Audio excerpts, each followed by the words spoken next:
ብዙ ጊዜ ስር የሰደደ ለረጅም ጊዜ የቆየ ከፍተኛ የደም ግፊት ወደ ስትሮክ የማምራት ዝንባሌ አለው። መደበኛ እንቅስቃሴ ማድረግ፣ የደም ግፊትን መቆጣጠር፣ ጤናማ አመጋገብ መመገብ ስትሮክን በከፍተኛ ደረጃ ለመከላከል ይጠቅማል። የስትሮክ ሕክምና በተጎዳበት የአንጎል ክፍል እና በመነሻ ምክንያት ይኸውም የደም ስር መዘጋት እና ደም መፍሰስ ለሁለት ወገን ይከፈላል።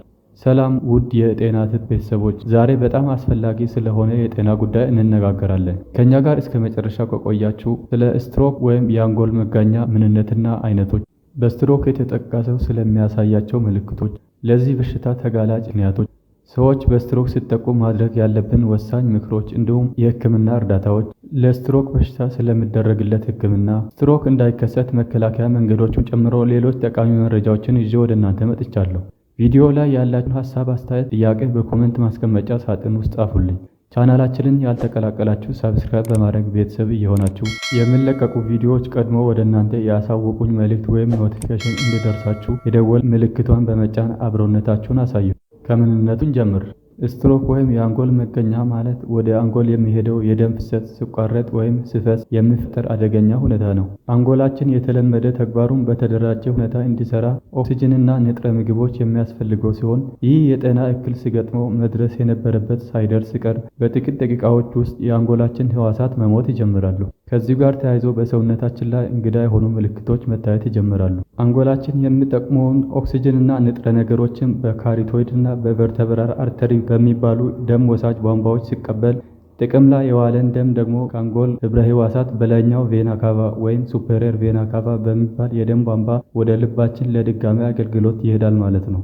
ስትሮክ ወይም የአንጎል መጋኛ በመጣበት ምክንያት መነሻ በማድረግ ለሁለት ይከፈላል። ኢስኬሚክ ስትሮክ እና ሄሞሬጂክ ስትሮክ። ኢስኬሚክ ስትሮክ ወይም ደም ዘጊ ስትሮክ፣ ይህ በጣም የተለመደ የስትሮክ አይነት ሲሆን ለአንጎል ደምና ሌሎች ንጥረ ነገሮችን የሚያቀርበው የደም ቧንቧ መደፈን እና መዘጋት ይከሰታል።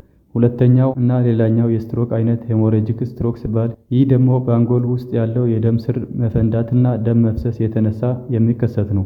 ብዙ ጊዜ በደም ግፊት ወይም ደም በደም ቧንቧ በሚዘዋወርበት ጊዜ በሚፈጠር ከደም ቧንቧ ግድግዳ ተቃራኒ በሆነ ጫና ወይም ፕሬሸር ምክንያት የቧንቧው መፈንዳትና ደም መፍሰስ ይከሰታል።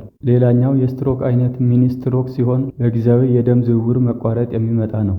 ምልክቶቹ ከሁለቱ ጋር ተመሳሳይ ሲሆን ቋሚ የሆነ ችግር ሳይፈጥር ለጥቂት ደቂቃዎች ብቻ ይቆያል። ለዚህም ነው በተለይም ለደም ዘጊ ወይም ኢስኬሚክ ስትሮክ ማስጠንቀቂያ በመሆን ዋርኒንግ ስትሮክ የሚባለው። የስትሮክ ምልክቶች እንደተጠቃው የደም ስርና የአንጎል ክፍል የሚለያዩበት ሁኔታ ቢኖረውም ዋና ዋና ምልክቶቹ ቢፋስት በሚል የእንግሊዝኛ ምህጻረ ቃል በቀላሉ መያዝ እንችላለን። ያውም ትርጉሙ መፍጠን ከሚለው ስትሮክ በፍጥነት ከሚያመጣቸው ምልክቶች ጋር ማቆራኘት ይቻላል። ቢ ባላንስ ስትሆን ሚዛን አለመጠበቅ፣ ድንገተኛ ራስ ህመምና ማዞር፣ ሚዛንን ለመጠበቅ መሳንና የማስመለስ ነገር ሊኖር ይችላል። ሁለተኛው ኢ ሲሆን ኢ አይን ይወክላል ወይም አይን ማለት ነው። ድንገተኛ የማየት ችግር ወይም የእይታ ብዥታ ይገጥማል።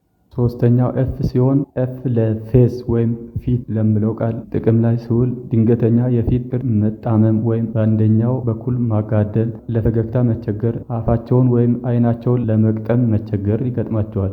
ሌላኛው ፊደል ኤ ስትሆን ኤ ለአርም ወይም ክንዶች ትሆናለች። በክንድ ላይ የመድከም የመደንዘዝ ምልክትም አሊያም እጆችን አንስቶ ለማቆም አለመቻል እንዲሁም ደግሞ ከእግሮች ጋር መራመድ መቸገር ሊታይ ይችላል።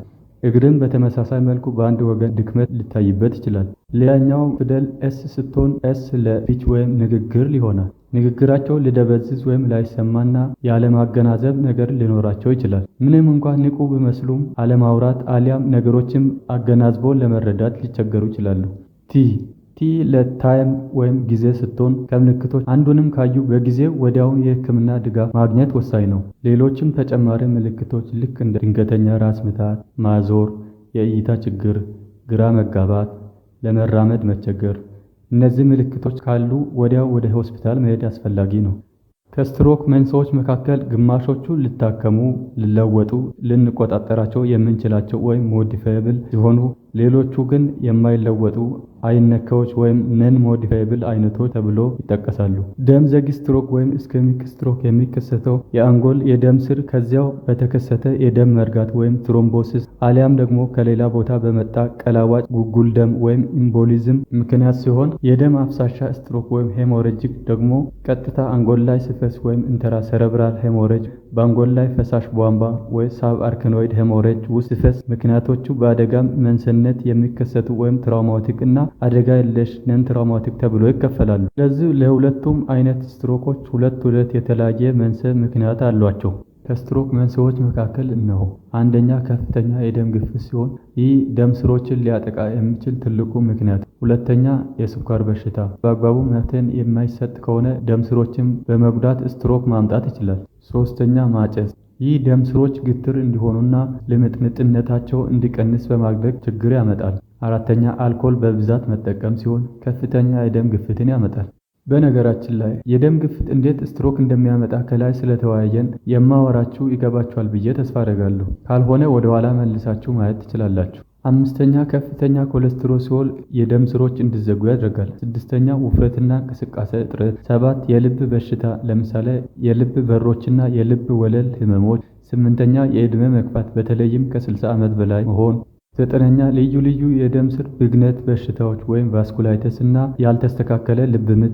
10ኛ ዘርና የቤተሰብ ታሪክ፣ የጭንቅላት አደጋ፣ ኢንፌክሽኖች፣ ከልክ በላይ አነቃቂ እጽ ነገሮች ለምሳሌ ካፌንና ኮኬን፣ የጭንቅላት ካንሰር፣ የደም ስሮች አፈጣጠር ችግር ሁሉ የስትሮክ መከሰት እንደ ምክንያታዊነት ሊጠቀሱ ይችላሉ። አንድ ሰው ስትሮክ ሲገጥመው በመጀመሪያ ደረጃ አምቡላንስም ሆነ ቅድመ እርዳታ ወይም ፈርስት ኤድ መደወል አለብን። ሰውየውን በጥሩ ሁኔታ ማሳረፍ፣ ማስቀመጥ ወይም ማስተኛት፣ ምግብ ወይም መድኃኒት ከመስጠት መቆጠብ፣ ምክንያቱም በትክክል ማወቅ ሊያቅታቸው ስለሚችል። ምልክቱ የጀመረበትን ሰዓት ማስታወስ ወይም መዝግቦ መያዝ። ይህም ለሐኪሙ በጣም አስፈላጊ ስለሆነ ጭንቅላቱን ትንሽ ከፍ ማድረግ ነው። ታዲያ ስትሮክ እንዴት ይታከማል? የስትሮክ ህክምና ምንነት ጠቅለል አድርገን ለመመልከት ያህል በመጀመሪያ ደረጃ የትኛው የአንጎል ክፍል እንደተጎዳና ለዚሁም በመነሻነት ያስከተለው የደም ስር መዘጋት ወይስ የደም መፍሰስ የሚለውን በምን ምክንያት እንደሆነ ከታወቀ በኋላ እንዲሁም በተያያዥነት አብረው የተከሰቱ ውስብስብነቶች ወይም ኮምፕሊኬሽን እና መንስኤዎቹ ሁሉ ታሳቢ በማድረግ ከተገኘው የምርመራ ውጤት ላይ ተመስርቶ ይወሰናል።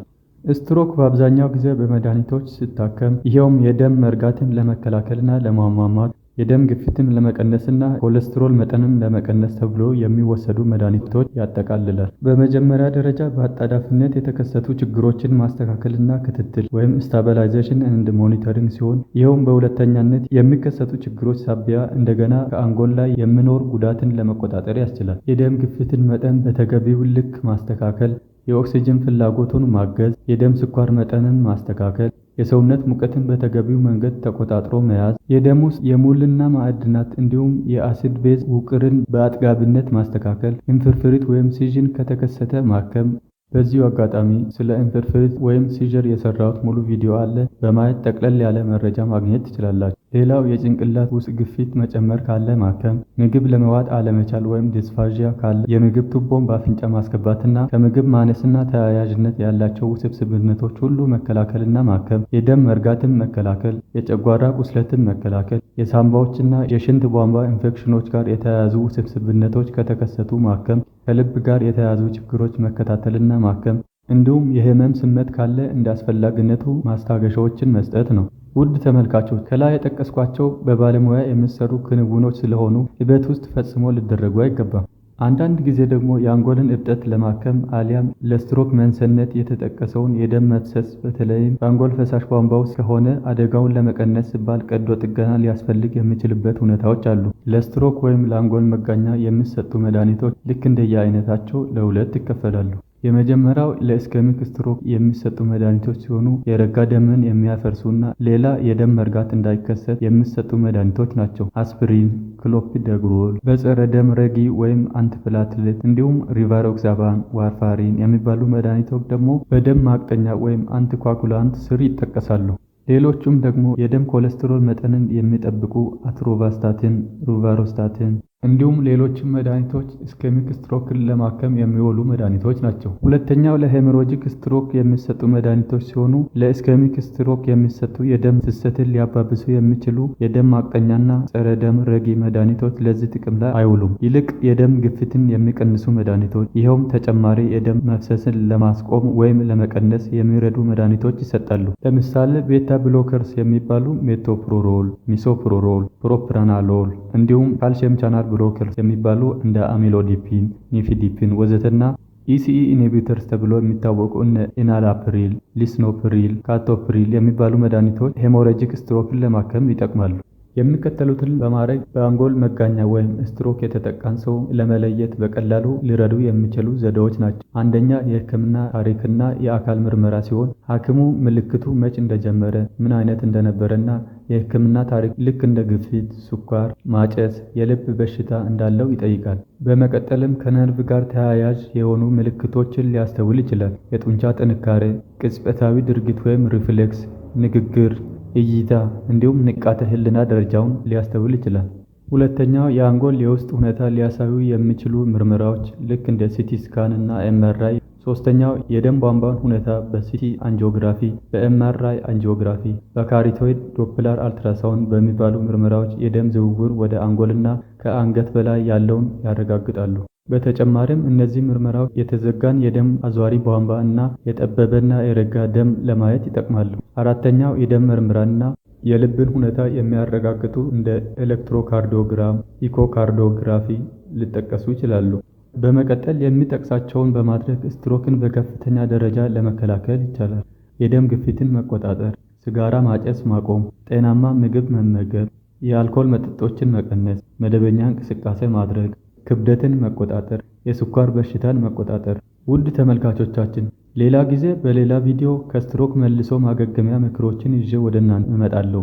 አስተውሉ፣ ስትሮክ አደገኛ ቢሆንም ቶሎ ከታወቀና ሕክምና ከተደረገ ሳይወሳሰብ በቀላሉ ጤናን መታደግ ይቻላል። ላስታውሳችሁ፣ ቢፋስት የስትሮክ ምልክቶች ናቸው። ይህ መረጃ ለሚጠቅማቸው ሁሉ አጋሩ፣ የአንድን ሰው ሕይወት ሊያድን ይችላልና። ቪዲዮውን ከወደዳችሁት ላይክ አድርጉት። ጠቃሚ የጤና መረጃ ለማግኘት ቻናሉን ሰብስክራይብ ማድረግ አትርሱ። እስከ ቪዲዮ መጨረሻ አብራችሁን ስለቆያችሁ እናመሰግናለን። በሌላ ቪዲዮ እስከምንገናኝ መልካም ጊዜን ተመኘው።